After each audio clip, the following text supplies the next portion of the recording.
Today we are continuing our conversations about the 8-limb path, more specifically the yamas, which are restraints or observances that we take so that we can be kind to others, so that we can be in good relationship with the world around us and the people around us. And today we are talking about Asteya. Stealing. Yes, or non-stealing. Stealing, like what it is to steal, Mm-hmm. what it is to steal, right? And then we can, from that, see the opposite of what that is, like not stealing. Yeah. I love the yamas because specifically, like when I first figured them out, I was like, oh, this is like the 10 commandments. And I was really familiar with that, right? Like, thou shalt not steal, right? And in practical level, like, it doesn't mean that, like, we're not stealing things. Like, you're not like putting stuff in your purse at the store.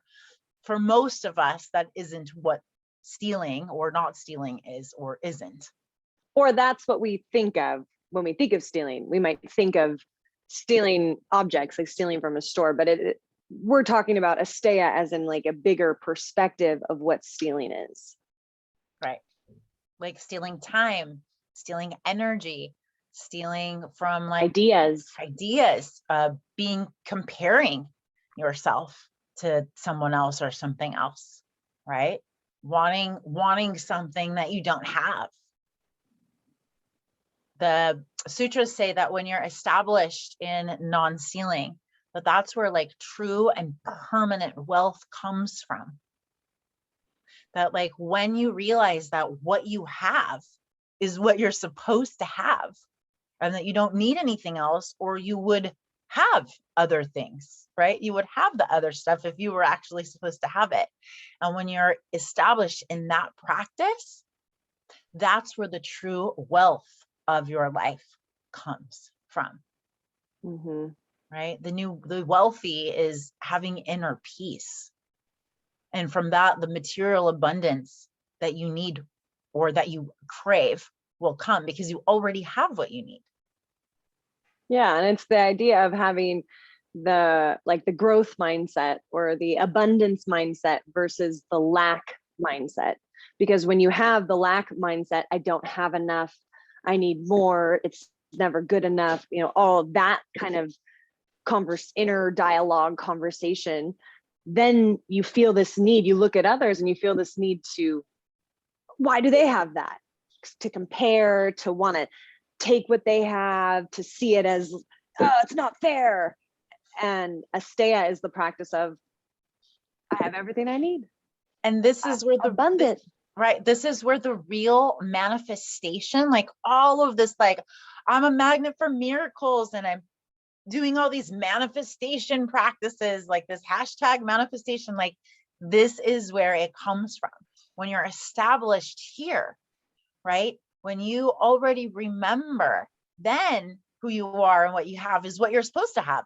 Then the manifestation can actually materialize into your life. Yeah, it's the law of attraction. I mean, really, that's what it is.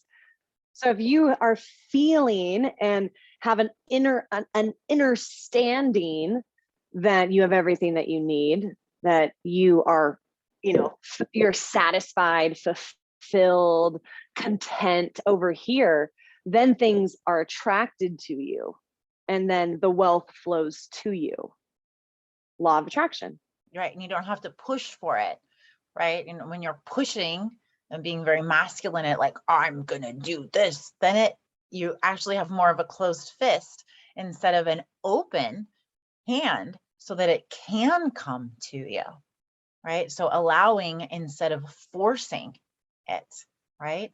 And how does that shows up on the mat all the time, right? When you are like trying to make your body fit into some kind of pose or posture, like I can make this posture happen, like pushing into it instead of just meeting your body with how your body actually fits into the pose, like how you allow it to fit into your pose instead of like forcing your body to be in the pose so that you're actually receptive to it. Then your body may or may not like find its way into that, right?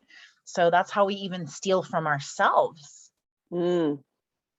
right? We're stealing that opportunity of allowing it by not just being content with what we have and realizing that what we have is what we're supposed to have. You have the body that you're supposed to have.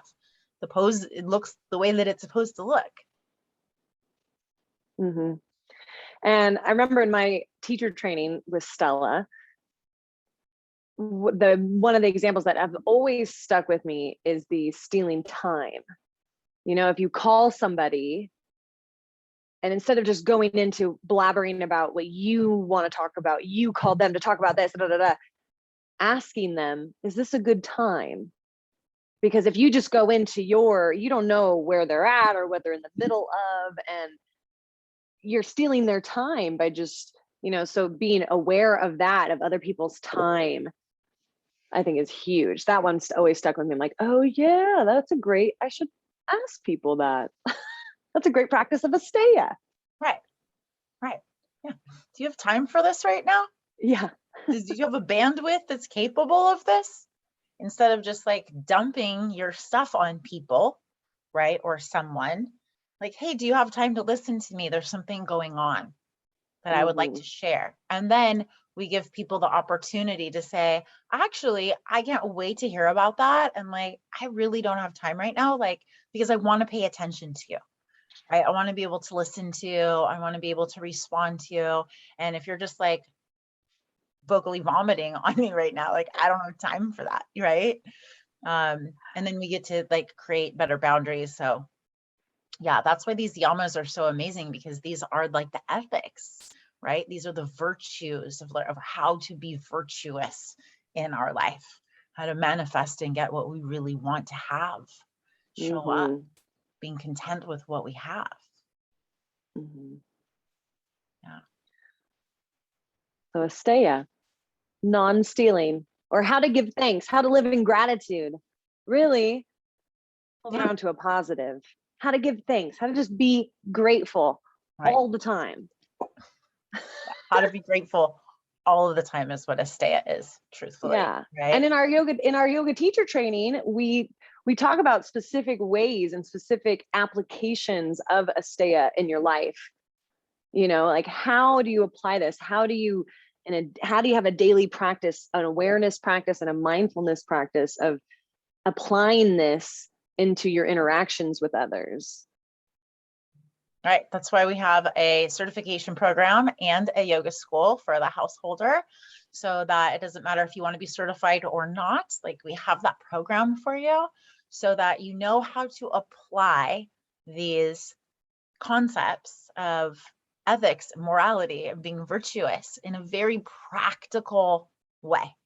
So on and off of your mat.